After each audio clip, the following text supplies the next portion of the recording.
రాష్ట్రంలో అరాచక వైసీపీ ఓటమి చెంది కూటమి ప్రభుత్వం అధికారంలోకి రావడంతో రాష్ట్రానికి వేల కోట్ల రూపాయల పెట్టుబడులు పరిశ్రమలు వస్తున్నాయని రాజమండ్రి సిటీ ఎమ్మెల్యే ఆదిరెడ్డి శ్రీనివాస్ చెప్పారు.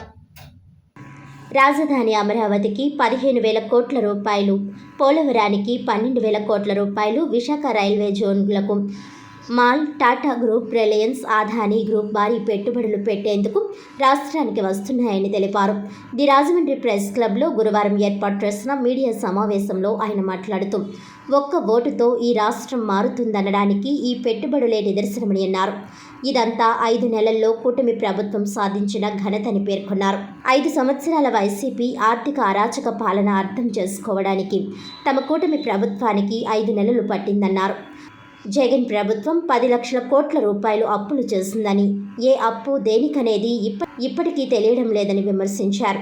ప్రతిపక్ష హోదా అని సాకులు వెతుకుతూ జగన్ అసెంబ్లీకి రాకుండా రాష్ట్ర ప్రజలను మోసం చేస్తున్నారని మండిపడ్డారు.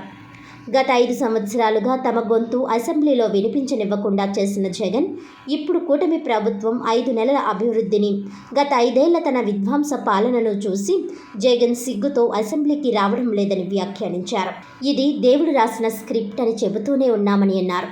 ఎన్నికల్లో ఇచ్చిన హామీ మేరకు కూటమి ప్రభుత్వం సూపర్ 6 పథకాల కోసం బడ్జెట్లో కేటాయించడంతో పాటు రాజమండ్రి నగర పరిధిలో ఇచ్చిన 6 హామీలకు బడ్జెట్లో నిధులు కేటాయించినందుకు MLA Adireddy Vasu, CM Chandrababu, deputy CM Pawan Kalyan, మంత్రి నారా లోకేష్కు ధన్యవాదాలు తెలిపారు.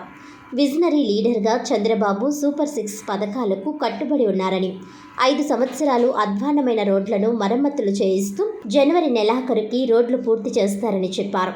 వైఎస్ఆర్సీపీ హయాంలో టూరిజం శాఖను తీవ్రంగా నిర్లక్ష్యం చేశారని విమర్శించారు. రాజమండ్రిని టూరిజం పరంగా అభివృద్ధి చేయాలని అసెంబ్లీలో చర్చించినట్లు ఎమ్మెల్యే ఆదిరెడ్డి వాసు చెప్పారు.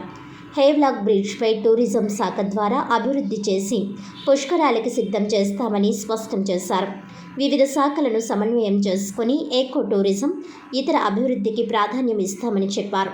వైసీపీ పాలనలో రాజమండ్రి క్రైమ్ హబ్గా మారిపోయిందని, దాని నుండి బయటపడేందుకు తాను ఎమ్మెల్యే అయిన వెంటనే మీ భద్రత మా బాధ్యత కార్యక్రమం మొదలుపెట్టామని తెలిపారు.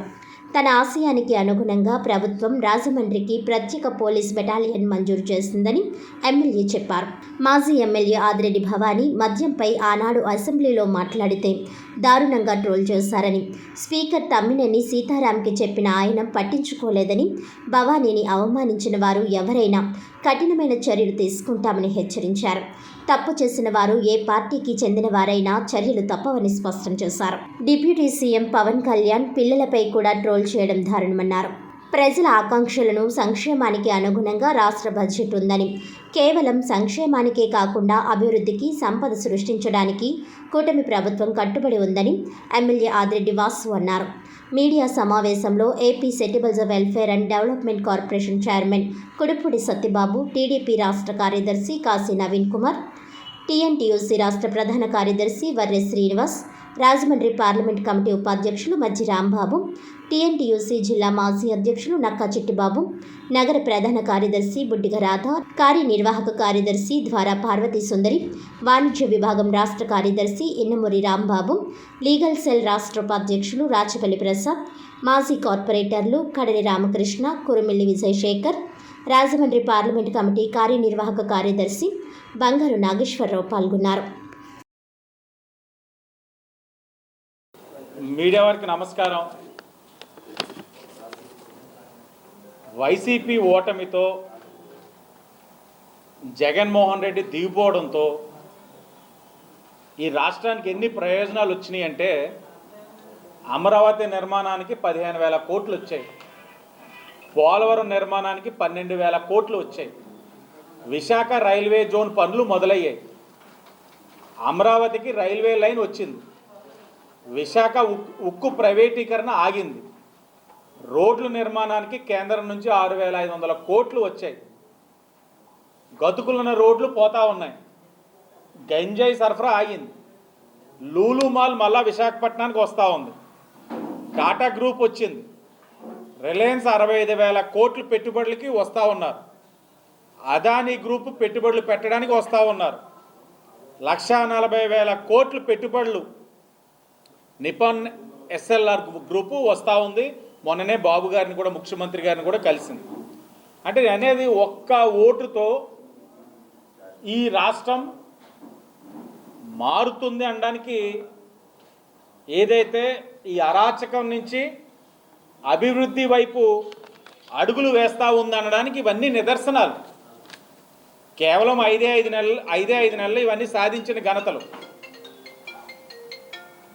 5 నెలలు పట్టింది ఈ 5 సంవత్సరాల అరాచక పరిపాలన, విధ్వంసకరమైన పరిపాలన, ఆర్థిక పరంగా వాళ్ళు చేసిన తప్పిదాలు ఇవన్నీ అవగాహన చేసుకోవడానికి 5 సంవత్సరాల వారు చేసిన తప్పులన్నిటిని అవగాహన చేసుకోవడానికి 5 నెలలు పట్టింది. 5 నెలలు పట్టిన తర్వాత బడ్జెట్ ప్రవేశపెట్టున్నాం. బడ్జెట్ ప్రవేశపెట్టినప్పుడు ప్రతిపక్ష హోదా ఇవ్వలేదని ఒక సాకు, మైక్ ఇవ్వలేదని మరొక సాకు, అనేకమైన సాకులు చూపించి అసెంబ్లీకి రాకుండా జగన్మోహన్ రెడ్డి మరియు ఆయన యొక్క 10 మంది ఎమ్మెల్యేలు రాష్ట్ర ప్రజల్ని మోసం చేస్తూ ఉన్నారు. గత 5 సంవత్సరాలు మీరు మైక్ ఇవ్వని సందర్భాలు అనేకం ఉన్నాయి. వైఎస్ఆర్ కాంగ్రెస్ పార్టీ గత 5 సంవత్సరాలు మైక్ ఇవ్వని సందర్భాలు అనేకం ఉన్నాయి. అవమానాలు అనేకంగా చేస్తున్నారు. ఏ ఒక అంశం పైన మాట్లాడే అవకాశం కల్పించలే. ప్రజాస్వామ్యబద్ధంగా నిరసనలు తెలియచేయనివ్వలేదు. మీడియా వారిని కూడా అసెంబ్లీలోకి రానివ్వలే. ఇన్ని చేసినప్పుడు మీ అసెంబ్లీకి రాకుండా ఏ రోజైనా ఉన్నామా? 5 సంవత్సరాలు అసెంబ్లీకి వచ్చే కదా పోరాడాం. మాకు మైక్ ఇవ్వకపోయినా లోపల నుంచొని మా తాలూకు నిరసన తెలియచేసాంగా. మరి మీరెందుకు రాలేకపోతా ఉన్నారు వైసీపీ వాళ్ళు?